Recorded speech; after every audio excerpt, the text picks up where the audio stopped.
বিগত সময় শেখ হাসিনাও কিন্তু বলছে ওনার বিরুদ্ধে ষড়যন্ত্র হতেছে, এই দেশে সুষ্ঠু নির্বাচন হইতেছে, কিন্তু বাস্তবতা তা না। উনি শেখ হাসিনারই একজন দালাল। তো শেখ হাসিনার কথা ওনার কথা একই কথা থাকবে। যেরকম ওনার পাওনা টাকা আনতে গেলে আপনারা একটা জিনিস খেয়াল করবেন, কোনো চাঁদাবাজ হাজার লোক নিয়ে যায় কিন্তু চাঁদাবাজি করে না, তার দোকানে যায় না, একটা মানববন্ধন করে সমিতি অফিসে যে বিচার দিয়ে চাঁদাবাজি করে না। কিন্তু উনি এটাকে বলতেছে ভিন্ন খাতে ওনার কাছে চাঁদার জন্য আসতেছে, এটা একটা হাস্যকর ব্যাপার।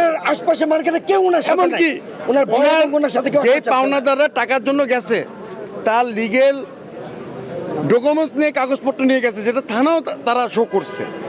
আজকে তার থানারও বসার কথা ছিল, সে কোনো কিছুই করবে না। তার একটা কথা, সে টাকা দিয়ে এটা কিনে ওইটা কিনে সে মিথ্যাচার করলে চাঁদাবাজ হিসাবে সে চালাবে।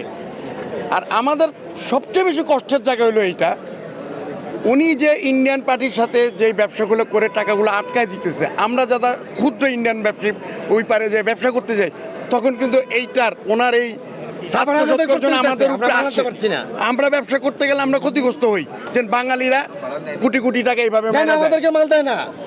আর সবচেয়ে খারাপ লাগার জায়গা, উনি প্রথম সারি থেকে 15 জুলাই থেকে 5ই আগস্ট আওয়ামী লীগের সাথে কাঁধে কাঁধ মিলিয়ে ছাত্রদের বিরুদ্ধে উনি ছিল, অবস্থান নিচ্ছে। এমনকি উনি একটা বিশাল অর্থদাতা ছিল ছাত্রদের গুলি করার ব্যাপারে।